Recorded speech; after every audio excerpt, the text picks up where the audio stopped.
Good evening प्रिय विद्यार्थियों, स्वागत है आपका अभी क्लासेस में। और आज हड़प्पा सभ्यता जो क्लास 12th के हिस्ट्री का पहला चैप्टर मैं आपको पढ़ा रहा था उसका पार्ट 2 लेकर आया हूं। और इस पार्ट 2 में हम बात करेंगे हड़प्पा सभ्यता की आर्थिक स्थिति के बारे में। और आर्थिक स्थिति में हमें क्या क्या चीज़ें पढ़नी है, ये सारी चीज़ें मैं आपको बताऊँगा। सबसे पहले मैं आपको फिर से इन्फॉर्म कर देता हूँ कि ये जो पूरा का पूरा वीडियो मैं आप सबों के लिए अपलोड कर रहा हूँ, ये न्यू वीडियो है सेशन 2022 और 23 के विद्यार्थियों के लिए। और जो भी बच्चे 2022-23 में अपनी परीक्षा की तैयारी कर रहे हैं, ये पूरा वीडियो देखिएगा।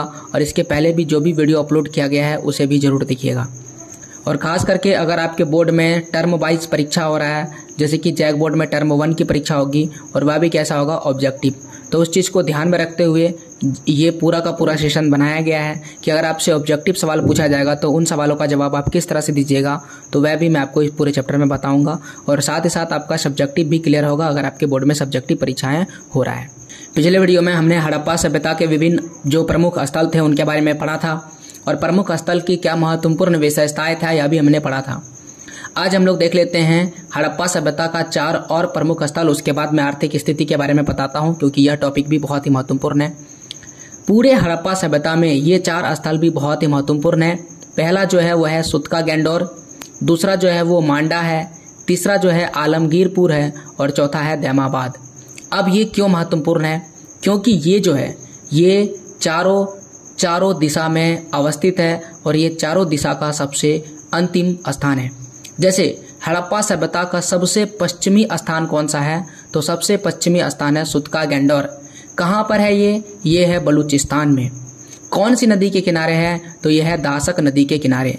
तो एक जगह से आपसे 3 सवाल पूछा जाएगा। सबसे पहला सवाल कि सिंधु घाटी सभ्यता का सबसे पश्चिमी स्थान कौन सा है, तो आप जवाब दीजिएगा सुतका गैंडोर, ये पहला सवाल होगा। दूसरा सवाल होगा कि ये जो सबसे पश्चिमी स्थान है ये कहाँ पर अवस्थित है, तो इसका जवाब है बलूचिस्तान में अवस्थित है। तीसरा आपसे यह पूछा जा सकता है कि यह किस नदी के किनारे है, तो आपको नदी का नाम आपको बताना पड़ेगा। तो ये तीसरा सवाल है दासक नदी के किनारे। आइए हम लोग देखते हैं, यह पश्चिम वाला देख लिया, तो पूर्व की ओर देखते हैं सबसे पूर्व में कौन सा स्थान है। तो सबसे पूर्व में है आलमगीरपुर। ठीक है, ये कहाँ पर है? मेरठ जिला में है। और मेरठ कौन सा? उत्तर प्रदेश के मेरठ में है। और ये आलमगीरपुर, ये तो हो गया कि सबसे पूर्व में कौन सा स्थान है। आलमगीरपुर किस राज्य में पड़ता है, तो भारत के उत्तर प्रदेश राज्य में पड़ता है। कौन सी नदी के किनारे है, तो हिंडन नदी के किनारे है। अब हम लोग देखते हैं उत्तर दिशा में सबसे ऊंची उत्तर दिशा में कौन सा है, तो सबसे उत्तर दिशा में है मांडा। और ये मांडा कहाँ पर है? यह जम्मू कश्मीर में है। और जम्मू कश्मीर भारत में है, तो ये भारत में है। और किस नदी के किनारे है, तो चिनाब नदी के किनारे है। अब हम लोग देखते हैं कि सबसे दक्षिण में कौन है, तो सबसे दक्षिण में है दैमाबाद। दैमाबाद कहाँ है? महाराष्ट्र में है। किस नदी के किनारे है, तो यह नर्मदा नदी के किनारे है। अब आपको समझ में आ गया होगा कि उत्तर, दक्षिण, पूरब, पश्चिम में सिंधु घाटी सभ्यता के कौन कौन से प्रमुख स्थल मौजूद है। एक और चीज, इसकी जो लंबाई और चौड़ाई कितनी है, तो यह भी यहाँ पर साफ साफ लिखा हुआ है। इसकी जो उत्तर से दक्षिण तक का विस्तार है, उत्तर से दक्षिण तक का विस्तार वह 1400 किलोमीटर यानी 1400 किलोमीटर के आसपास है। उसी प्रकार से अगर पश्चिम से पूरब या फिर पूरब से पश्चिम तक का विस्तार पूछा जाए तो वह 1600 किलोमीटर की दूरी है। अब हमने पूरब, पश्चिम, उत्तर, दक्षिण के सभी विस्तार को देख लिए। कौन से नदी के किनारे है यह भी हमने समझ लिया, और कौन कौन से स्थान किस स्थान पर पड़ता है यह भी हमने देख लिया। यहाँ पर जो स्थान वाला महत्वपूर्ण सवाल था यह होता है खत्म। अब हम लोग देखते हैं हड़प्पा सभ्यता का आर्थिक जीवन। आर्थिक जो शब्द है यह जुड़ा हुआ है पैसा से, यानी आमदनी। लोगों के पास पैसे कहाँ से आते थे, लोग किस प्रकार से अपने जीवन को जीते थे, क्योंकि जीवन को जीने के लिए आमदनी बहुत ज़्यादा जरूरी है। तो आमदनी के लिए क्या किया जाता होगा, तो आमदनी के लिए सबसे पहला जो कार्य किया जाता था वह था कृषि, दूसरा है पशुपालन, तीसरा है व्यापार। जो कृषि और पशुपालन नहीं करते थे वो तीसरे थे व्यापार। आज भी हमारे समाज में ऐसे ही व्यक्ति हैं, जो किसान है वो कृषि करते हैं, पशुपालन करते हैं, और जो ये दोनों कार्य नहीं करते हैं वो किसानों से अधिप्राप्त अनाज और उनके पशुओं को खरीदते हैं और उनको जो जरूरतमंद है उनके लिए उनके पास ले जाकर के बेचते हैं। तो ये होता है तीसरा व्यक्ति जो है व्यापार। अब कुछ लोग ऐसे होते हैं जो उद्योगों में वर्क करते हैं तो वहाँ पर भी छोटे छोटे उद्योग हुआ करते थे, फैक्ट्री हुआ करता था जिसे हम लोग कुटीर उद्योग कहते हैं। अब फैक्ट्री का मतलब आप ये मत समझ लीजिएगा आज जो आप फैक्ट्री अपने आसपास देखते हैं ऐसे बड़ी बड़ी फैक्ट्री नहीं, बल्कि छोटे छोटे उद्योग होते थे जिसे हाथों से चलाया जा सकता था। अब ये सारी चीज़ें जब हो रहा है तो इनके पास माप तोल करने के लिए बाट भी होता होगा। बाट मतलब बटखरा होता है, तो माप तोल जिसे किया जाता होगा तो वो चीज़ भी ये प्रयोग में लाते होंगे। तो हम इनके बारे में भी विस्तार से पढ़ेंगे। सबसे पहले बात करते हैं कृषि के बारे में कि वो लोग क्या क्या चीज़ों को उपजाते थे और किनके बारे में उन्हें जानकारी थी। आज हम कई सारे फसलों का उत्पादन करते हैं। आज जब मौसम खराब होता है या मौसम की स्थिति बिगड़ जाती है तो उस बेकार स्थिति में भी हम लोग कृषि कर लेते हैं, क्योंकि हमारा विज्ञान बहुत ज़्यादा उन्नत हो चुका है। कम जल का प्रयोग करके भी कृषि किया जा रहा है। तो आज हम कई तरीके से कृषि कर रहे हैं, लेकिन उस समय वैसा संभव नहीं था। केवल कुछ ही जो पौधे हैं, कुछ ही बीज हैं, उनकी जानकारियाँ लोगों को हुआ करता था और वो केवल उन्हीं चीज़ का खेती किया करते थे। तो मुख्य रूप से वो जौ, गेहूं, मटर, खजूर, कपास, तरबूज, तिल, राई, सरसों इन जैसे फसलों का प्रयोग यानी वे इन फसलों को उगाते थे। इनके उत्पादन के लिए वो फावड़े का मतलब कुदाल वगैरह, यह इनसे परिचित बिल्कुल भी नहीं थे। वो केवल और केवल हल का प्रयोग करते थे। लेकिन हल के अवशेष मिले हैं और वह भी कहाँ से मिला है? कालीबंगा से। फसल काटने के लिए वो हंसिया का प्रयोग करते होंगे। आप हंसिया देखे होंगे, फसल काटने के लिए एक औजार है, उनका प्रयोग करके वो उसे काटते होंगे। अनाज को ढोने के लिए, यहाँ पर गलत लिखा गया है ढोने। अनाज बहुत ज़्यादा जब होता है तो उसको ढो करके एक स्थान से दूसरे स्थान पर ले जाया जाता होगा। तो हो सकता है कि वह 2 पहियों वाली गाड़ी यानी कि बैलगाड़ी का प्रयोग करते होंगे, क्योंकि अगर वो बैल से प्रयोग जो है वाकिफ है, अगर वो हल चलाने जानते हैं तो बैलगाड़ी के बारे में भी जानते होंगे, क्योंकि कुछ इस प्रकार के खिलौने भी वहाँ से हमें प्राप्त हुए हैं और ये खिलौने हमें बताते हैं कि वो लोग बैलगाड़ी या हल से परिचित होंगे। बैल जो है वो सिंधु सभ्यता का सबसे प्रमुख पशु था, वह इससे बहुत ज़्यादा परिचित थे। कृषि आपको समझ में आ गया होगा क्या क्या चीज़ें फसल वो उगाते थे। कृषि के बाद जो अगली चीज़ें हैं वह है पशुपालन। पशुपालन का मतलब होता है जानवरों को पालना। अब अगर कोई व्यक्ति जानवरों को पाल रहा है तो इसका मतलब यह है कि वो जानवरों का मांस भी खाते होंगे, और जो मांस खाते हैं उसे हम लोग मांसाहारी कहते हैं। तो इस प्रकार से सिंधु सभ्यता के लोग मांसाहारी भी होंगे, ना केवल वो शाकाहारी होंगे। शाकाहारी का मतलब होता है केवल और केवल जो है भोजन पर निर्भर रहना, चाहे वो चावल हो या हरी साग सब्जियां हो, इनको खाना, मतलब मांस नहीं खाने वाले को शाकाहारी कहते हैं।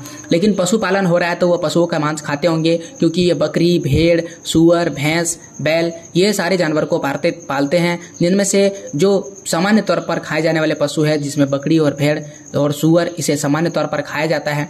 तो ये क्या है, हो सकता है कि ये लोग इन्हें खाने के लिए प्रयोग करते होंगे। और सांड प्रमुख पशु यहाँ पर माना जाता था, किंतु घोड़े से वो परिचित नहीं थे। तो कौन सा ऐसा जानवर है जिनको वो नहीं जानते थे? तो याद रखिएगा घोड़े से वो परिचित बिल्कुल भी नहीं थे। कुत्ते बिल्ली तो आप जानते हैं ये सामान्य जानवर है। सर्वप्रथम जो मानव है उसने कुत्ता को ही पाला था, तो कुत्ते और बिल्ली ये दोनों को पालते थे, ये भी याद रखिएगा।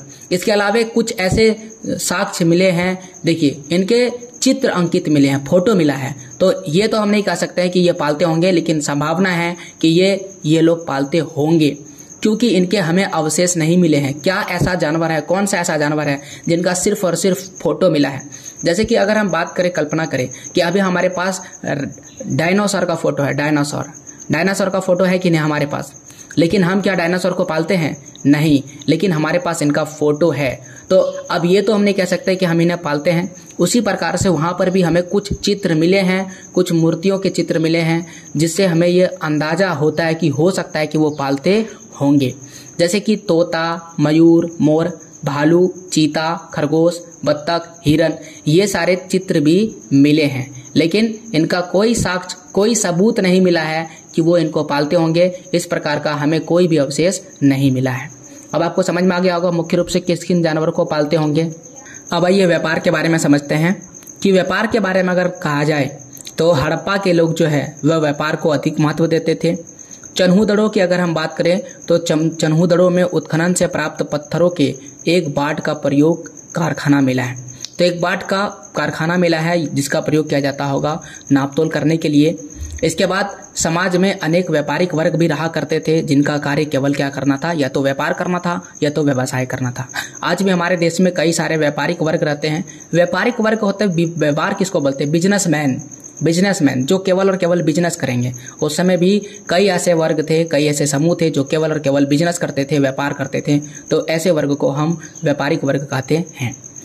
इसके अलावा समाज में कुम्हार हुआ करते थे, बढ़ई हुआ करते थे। कुम्हार जानते हैं मिट्टी के बर्तन बनाते हैं, बढ़ई जो है लकड़ी के वस्तुएं बनाते हैं, और सोनार जो है वो जिसे सोनार भी कहते हैं वह बर्तन माफ कीजिए ये आभूषण बनाते थे, यानी गहने वगैरह। तो इस प्रकार से ये सभी व्यक्ति रहा करते थे समाज में।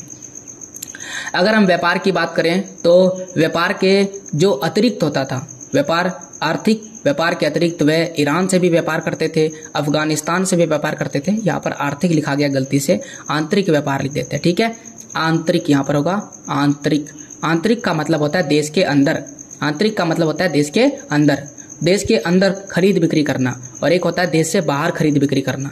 तो ये केवल आंतरिक व्यापार ही नहीं करते थे, बल्कि दूसरे देशों से भी व्यापार किया करते थे, दूसरे सभ्यताओं से व्यापार किया करते थे। जैसे ईरान हो गया, अफगानिस्तान हो गया, मेसोपोटामिया हो गया, इराक हो गया, इनसे भी इनका व्यापार संबंध अच्छा था। इसके अतिरिक्त व्यापार जो है वो वस्तु विनिमय से होता था। जो अतिरिक्त व्यापार हुआ वो कैसे होता था, वस्तु विनिमय प्रणाली से हुआ करता था। वस्तु विनिमय प्रणाली क्या होता है, आइए आपको समझाते हैं। मान लेते हैं कि आपको कोई एक वस्तु चाहिए और आपके पास पैसे नहीं है, तो आप वो वस्तु किसी दूसरे को दे दीजिएगा और उसके बदले में वो वस्तु ले लीजिएगा। उसे हम कहते हैं वस्तु विनिमय प्रणाली। आज भी ग्रामीण इलाकों में जब आप जाइएगा तो यह चीज़ देखने को मिलता है। जैसे मान लेते हैं कि एक दुकान है और दुकान से मुझे लेना है चनाचूर, क्योंकि चनाचूर को घर में नहीं बनाया जा सकता, जिसको मिक्सचर भी कहते हैं हम लोग, ठीक है। तो आपको चनाचूर चाहिए और चनाचूर आप घर में नहीं बनाया जा सकता है, तो ग्रामीण क्या करते हैं, जो ग्रामीण रहने वाले लोग हैं उनके पास धान बहुत ज़्यादा होता है, धान, तो उनमें से थोड़ा सा धान दुकानदार को दे दिया जाता है और उस धान के बदले में क्या मिल जाता है, चनाचूर मिल जाता है। और इस प्रकार से एक वस्तु के बदले में दूसरा वस्तु मिल जाता है। इसी प्रणाली को हम वस्तु विनिमय प्रणाली कहते हैं, जिनके माध्यम से बाहरी व्यापार होता था। और बाहरी व्यापार में मोहरों का प्रयोग किया जाता था, यानी मोहर मार दिया जाता है। जैसे मान लेते हैं कि कोई वस्तु पैक किया गया, जैसे बोरी उरी में कुछ में पैक किया और उसमें ऊपर से थोड़ा सा मिट्टी लगा दिया, वह भी गीला मिट्टी, और गीले पट्टी में मोहर लगा दिया ताकि वो मोहर से पकड़ सके कि ये कहाँ से वस्तु आया है। और दूसरा बात है, मान लेते हैं कि कोई इस मोहर को छेड़छाड़ करता है, डिब्बे को तोड़ता है, तो डिब्बे को तोड़ने के लिए, डिब्बे के सामान को निकालने के लिए सबसे पहले उसे इस मोहर को तोड़ना पड़ेगा। और अगर एक बार मोहर टूट गया तो पता चल जाएगा कि इस सामान के साथ छेड़छाड़ हुआ है, वस्तु को किसी ने लूटा है या फिर इससे सामान को निकाला गया है। तो इस प्रकार से मोहरों का प्रयोग किया जाता था। और अगर दूर दराज कहीं जाना है तो जहाज का प्रयोग किया जाता था, एक स्थान से दूसरे स्थान पर जाने के लिए, पानी वाला जहाज के। अब आपको व्यापार समझ में आ गया, बहुत सारी चीजें हमने समझ लिया। सबसे पहले कृषि समझे, फिर हमने पशुपालन समझा और फिर हमने समझा व्यापार। अब इन तीनों से कुछ महत्वपूर्ण पॉइंट निकलता है। आइए उन महत्वपूर्ण पॉइंट को हम बताते हैं। हड़प्पा सभ्यता के जीवन निर्वाह के माध्यम आर्थिक स्थिति के बारे में बताइए। तो आर्थिक स्थिति के बारे में हम बताएंगे, वो लोग कृषि करते थे और कृषि प्रौद्योगिकी भी उनके पास मौजूद था। वो पशुपालन भी करते थे और शिल्प उत्पादन भी करते थे। अगर हम कृषि की बात करें तो वो जो गेहूं, चावल, बाजरा, तिल, सरसों इनका उत्पादन करते थे। कुछ महत्वपूर्ण स्थान याद रखना है। लोथल से हमें बाजरा का साक्ष्य मिला है और चावल के साक्ष्य मिले हैं। यानी लोथल का जब खुदाई हुआ तो वहां से हमें पता चलता है कि यहाँ पर लोग बाजरे का खेती किया करते होंगे और चावल का खेती किया करते होंगे। उसी प्रकार से जब बनवाली का जो है खुदाई किया तो वहाँ से हमें तिल के साक्ष्य मिले और फिर सरसों के ढेर मिले। ढेर का मतलब बहुत सारा सरसों नहीं, बल्कि कुछ साक्ष्य मिले। तो इस प्रकार से बनवाली से तिल और सरसों के साक्ष्य मिले। पशुपालन की अगर बात किया जाए तो वो लोग भैंस, सुअर, यहाँ पर सुअर लिख देते हैं, सुअर और बैल से वो परिचित थे। ये प्रमुख थे। इसके अलावा भी हमने कई पशु आपका नाम बताए, लेकिन ये आपको महत्वपूर्ण है, इन्हें आपको याद रखना है। शिल्प उत्पादन की बात करें यानी फैक्ट्री उक्ट्री की बात करें तो चनहुदड़ो में आपको फैक्ट्री मिलता है, लोथल में आपको फैक्ट्री मिलता है और धोलावीरा ये वो स्थान है जहाँ पर शिल्प उत्पादन होता था। यानी कोई भी चीज़ बनता है, जैसे कि मिट्टी के बर्तन बन रहे हो या सोनार कोई आभूषण बना रहा हो, मनके के माला बन रहा हो, यानी कोई भी कार्य हो रहा हो, बनाने वाला काम जिसमें लग रहा हो कि फैक्ट्री जैसा काम हो रहा हो, तो वैसे क्षेत्र को शिल्प उत्पादन कहते हैं। और शिल्प उत्पादन में सबसे ज़्यादा महत्वपूर्ण कौन है? चन्हूदड़ो, लोथल और धोलावीरा। इसके अलावा कुछ और महत्वपूर्ण, जैसे मिट्टी के हल, हल बोले ना हल, और वह भी किसके? मिट्टी के हल, जैसा कि खिलौना आपको इस फोटो में दिख रहा है। ये कहाँ से मिला था? ये मिला था बनवाली से, बनवाली। इसके बाद जूते हुए खेत के साक्ष्य, यह मिला था कालीबंगा से। खेत को हम लोग जोतते हैं, तो जूते हुए खेत के साक्ष्य कहाँ से मिला था? कालीबंगा, कालीबंगा राजस्थान में है। कुएं एवं जलाशय, ये मोहनजोदड़ो से मिला था और लोथल से मिला था। तो ये दो स्थान याद रखना है, मोहनजोदड़ो से कुएं और जलाशय के साक्ष्य मिले थे, और साथ ही साथ लोथल से भी हमें कुएं और जलाशय के साक्ष्य मिले थे। व्यापार के लिए जो व्यापार है वो कोई अन्य क्षेत्रों से भी होता था, जैसा कि मैं आपको बता चुका हूँ, मेसोपोटामिया से भी व्यापार होता था। तो व्यापार में जैसे कि अगर हम तांबे का व्यापार करें, क्योंकि जो सिंधु घाटी सभ्यता है वह एक प्रकार का कांस्य युगीन सभ्यता है, यानी यहाँ पर लोग केवल और केवल कांसे के बर्तन का प्रयोग करते थे और उसका ही उपयोग करना और बनाने के लिए वो जानते थे। तो कांसा को बनाने के लिए तांबा और टीन का प्रयोग होता है, तांबा एवं टीन। ओके, तो तांबा भी प्रयोग होता है, टीन भी प्रयोग होता है, इसका प्रयोग किया जाता है। तो वो तांबा का इंपोर्ट भी करते थे, यानी उन्हें खरीदते थे। तो किससे करते थे? ओमान। तो ओमान की बात करें तो ये मगान लिखा है, ओमान को मगान लिखा गया था। तो ओमान को यहाँ पर लिखा क्या गया था? मगान लिखा गया था, जब इतिहासकार के किताबों को खगोला गया। इसके बाद मेसोपोटामिया की बात करें तो मेसोपोटामिया को मेलुहा के व्यापारी कहा जाता था, यानी नाविकों का देश के साथ व्यापार होता है। तो कुछ नहीं है बल्कि सिंपल आपको याद रखना है कि मेसोपोटामिया के साथ व्यापार होता था और उसमें एक शब्द मिला जिसका नाम है, जो शब्द है मेलुहा। तो मेलुहा का मतलब है नाविकों का देश। इसके बाद एक और चीज मिला है, मर्तबान। ये मर्तबान क्या होता है? मर्तबान कुछ नहीं है बल्कि ये जो फोटो आपको दिख रहा है ये मर्तबान है, और ये काली मिट्टी की एक बर्तन है जिसमें काली मिट्टी की परत होती थी। तो काली मिट्टी की परत क्यों दिया जाता होगा? हो सकता है कि इसमें जो सामान है उसको सुरक्षा प्रदान करने के लिए, उसको बचाने के लिए इसमें काली मिट्टी की परत चढ़ाई जाती होगी। अब आता है व्यापार। व्यापार के बारे में तो हम लोग बात कर चुके हैं, लेकिन कुछ प्रमुख स्थान के बारे में हमें जानना है। जैसे कि यह प्रमुख स्थान लिखा हुआ है, जैसे कि सोर्तघई, यहाँ पर घ लिखाएगा, सोर्तघई कहाँ पर है? अफगानिस्तान। ठीक है, जो किसी अन्य देश में मौजूद है उसके लिए यहाँ पर अलग जो लिख दिया गया है। ठीक है जी, अफगानिस्तान में है। यहाँ से क्या लाया जाता था? Large with money. ये जो फोटो आपको दिख रहा है ये पत्थर लाया जाता था, इसका आभूषण बनाने में प्रयोग किया जाता है। उसी प्रकार से कार्नेलियन यह भी एक प्रकार का पत्थर है जिसका प्रयोग माला उला बनाने में किया जाता है। यह कहाँ से लाया जाता था? लाया जाता था लोथल से।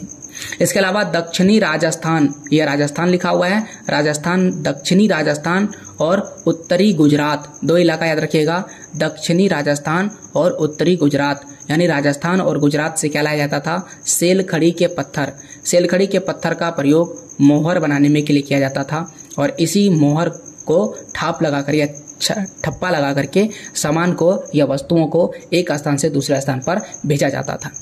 उसी प्रकार से एक स्थान है खेतड़ी या फिर झुंझुनू। ठीक है, यह राजस्थान में है। ठीक है, खेतड़ी कहाँ पर? राजस्थान। झुंझुनू राजस्थान में है। यहाँ से तांबा प्राप्त होता था। उसी प्रकार से दक्षिण भारत से इन्हें सोना मिलता था। सोना का तो कोई जो है साक्ष्य नहीं मिला है, ये केवल संभावना है कि हो सकता है, संभावना कि दक्षिणी भारत से इन्हें सोना मिलता होगा। फिर नागेश्वर और बालाकोट ये दो स्थान है, और इन दोनों स्थानों से शंख के साक्ष्य मिले हैं, यानी इन स्थानों से शंख का व्यापार किया जाता था। तो इस प्रकार से किन स्थान से कौन सारी वस्तुएं लाई जाती थी यह भी हमारे लिए इम्पोर्टेंट है, और इसलिए मैंने यह भी आपको बता दिया। मेसोपोटामिया की अगर बात करें तो यहाँ पर वो सभ्यता है जिसे मेसोपोटामिया की सभ्यता कहते हैं, और यहाँ पर है सिंधु घाटी सभ्यता जो अपने प्यारे भारत और पाकिस्तान में क्षेत्र यह फैला हुआ है, सिंधु नदी के आसपास। और लोग इन स्थानों से इस तरह से यहाँ पर व्यापार करने के लिए जाते थे, और इस तरह से यहाँ और मेसोपोटामिया और सिंधु घाटी सभ्यता दोनों के साथ अच्छे संबंध थे। अब महत्वपूर्ण स्थान की अगर हम बात करें, ये रहा अफगानिस्तान, और यहाँ पर आप देख सकते हैं ईरान है, और इन अरब सागर के रास्तों से होते हुए पानी वाले जहाज की मदद से इन स्थानों से यहाँ पर पहुँचा जाता था और लोग यहाँ पर व्यापार करते थे। अब आपको समझ में आ गया होगा कि व्यापार कैसे हुआ करता था। यहाँ पर सारे जो महत्वपूर्ण स्थान हैं, धोलावीरा, सुरकोटदा, लोथल, ये सारे स्थान यहाँ पर लिखे हुए हैं और इन्हीं स्थानों से जो है एक स्थान से दूसरे स्थान पर खेत का जो व्यापार है वो हुआ करता था। व्यापार के लिए समुद्री मार्ग का ही प्रयोग किया जाता था क्योंकि उस समय केवल समुद्री मार्ग का ही ज्ञात था और वो ज़्यादा सरल और आसान था। आज भी समुद्री मार्ग का ज़्यादा से ज़्यादा व्यापार करने के लिए प्रयोग किया जाता है। अब आइए हम लोग 3 चीज़ों को देखते हैं, देखना पड़ेगा समझने के लिए। ये जो मुहरे हैं जिसे मुद्रांकन भी कहते हैं, ये कैसा होता था, लिपि कैसा होता था और बाट कैसा होता था। सबसे पहले हम लोग मुहर की बात करते हैं। तो यहाँ पर आप देख सकते हैं कुछ इस प्रकार का मुहर हुआ करता था। आप इसमें देख सकते हैं ये कोई एक जानवर है, पता नहीं कौन सा जानवर है। इनके पास एक सींग है, देख सकते हैं ये एक सींग है। तो एक सींग वाला एक जानवर है और ये कुछ मुहर है जिसका प्रयोग उसमें किया जाता था। उसी प्रकार से यहाँ पर देख सकते हैं ऐसा लग रहा है कि इसमें शिव जी जो है हाथ जो है अपने पैर पर रख के बैठे हुए हैं। तो ये वाला भी एक जो है लिपि मिला हुआ है, लिपि बोलते हैं, ये कहते हैं मुहर मिला हुआ है। उस प्रकार से यहाँ पर भी आप कुछ मुहर देख सकते हैं जिसमें कुछ लिखा हुआ है, ये सारे मुहर भी मिला है। वैसे तो उनकी लिपि को अभी तक नहीं पढ़ा गया है। अब आपको मुहर देख लिए किस प्रकार का मुहर था, और कुछ लंबी चौड़ी मुहरें भी हुआ करती थी और कुछ गोलाकार मुहरें भी हुआ करता था इस समय। अब बात करते हैं दूसरी चीज़, और दूसरी चीज़ है लिपि। और लिपि की बात करें तो ये कुछ इस प्रकार का लिपि हुआ करता था, चित्र जैसा लिपि हुआ करता था। हम लोग जो लिपि यूज करते हैं वह लिपि है देवनागरी, जिसमें क ख त थ द ये सारे चीज़ शब्द आते हैं, जिसमें क ख ग घ और अ ये सारे चीज़ आते हैं। लेकिन उनके पास जो लिपि था वो इस प्रकार का लिपि था जिसे आज तक हम नहीं पढ़ पाए हैं। तो इससे क्या पता चलता है? इससे पता चलता है कि वो लोग पढ़े लिखे थे, लेकिन हाँ हम उनकी लिखावट को अभी तक नहीं पढ़ पाए हैं। शिक्षा की बात करें तो सिंधु घाटी सभ्यता के लोग शिक्षित थे। अब आता है बाट। तीसरी चीज, बाट क्या होता है ये तो अब आपको फोटो देख के पता चल गया होगा कि बाट क्या होता है। जैसे 1 किलो, 500 ग्राम, 200 ग्राम, 100 ग्राम, 50 ग्राम, ये क्या है? ये बाट है। तो उस समय भी बाट का प्रयोग किया जाता होगा। तो इस प्रकार से इन पत्थरों का प्रयोग करके बाट बनाए जाते थे और इन्हीं से वो लोग नाप तोल करते थे और कुछ इस प्रकार से तराजू हुआ करता था। तो बाट आपको समझ में आ गया होगा और इनका प्रयोग किस प्रकार से करते थे यह भी आपको समझ में आ गया होगा। तो ये था आज का वीडियो और इसमें हमने सिंधु घाटी सभ्यता के आर्थिक महत्व को समझा। उम्मीद है आपको ये सारा बेहतर तरीके से समझ में आया होगा। ये अभी ख़त्म नहीं हुआ है, इनके और भी कई पार्ट्स हैं और वो सारे पार्ट्स में एक एक करके आप सबों के लिए लेकर आ रहा हूँ। न्यू सेशन का ये पूरा वीडियो है और अगर आप न्यू सेशन से अपनी पढ़ाई की तैयारी कर रहे हैं तो डिटेल में पढ़िए और सब्सक्राइब कीजिए मेरे चैनल अभी क्लासेस को। और मेरा एक और चैनल है अभी क्लासेस डाउट्स। अभी क्लासेस स्पेलिंग तो यही रहेगा, अभी क्लासेस DOUBTS डाउट्स। उसमें मैं छोटे छोटे क्वेश्चन आंसर्स जो है अपलोड करता हूं। तो अगर आपको थोड़े थोड़े क्वेश्चन आंसर्स भी पूछना है तो प्लीज़ मेरे चैनल अभी क्लासेस डाउट्स को सब्सक्राइब कीजिए। वहाँ पर मैं क्वेश्चन आंसर वीडियोज़ लेकर आऊँगा और इस चैनल पर भी जो है ऑब्जेक्टिव क्वेश्चन आंसर हम आपको लोगों के लिए अपलोड करेंगे ताकि आपकी परीक्षा की तैयारी और बेहतर हो सके। पहले मैं आपको चैप्टर एक्सप्लेन करूंगा और चैप्टर को इस तरीके से एक्सप्लेन कर रहा हूं ताकि आपका ऑब्जेक्टिव भी क्लियर होते चले। और ये सारी चीज़ें जो मैं बता रहा हूँ उसके लिए मैं एक शॉर्ट नोट्स भी तैयार कर रहा हूँ, तो वो आप नोट करते चलिए। जैसे कि ये मैंने एक शॉर्ट नोट्स बनाया, ये बनाए ना, अभी पूरा बताएं और फिर एक शॉर्ट नोट्स आपके लिए तैयार किए। तो ये आपको कॉपी में नोट करना है, ये वाला भी आपको क्या करना है, कॉपी में नोट करना है। इसके अलावा मैंने आपको ये सारी चीज़ बताया जैसे कि आर्थिक जीवन किस प्रकार से होता था हड़प्पा सभ्यता में, तो ये आपको याद रखना है। और ये वाला जो हड़प्पा सभ्यता का विस्तार उत्तर में क्या है, दक्षिण में क्या है, पूर्व में क्या है, पश्चिम में क्या है, तो यह भी आपको क्या करना है, लर्न रखना है कॉपी में नोट करके। तो चीज़ों को कॉपी में उतारिए और चैनल को सब्सक्राइब कीजिए। मिलते हैं आपसे अगले वीडियो में, तब तक के लिए जय हिंद, जय भारत, वंदे मातरम।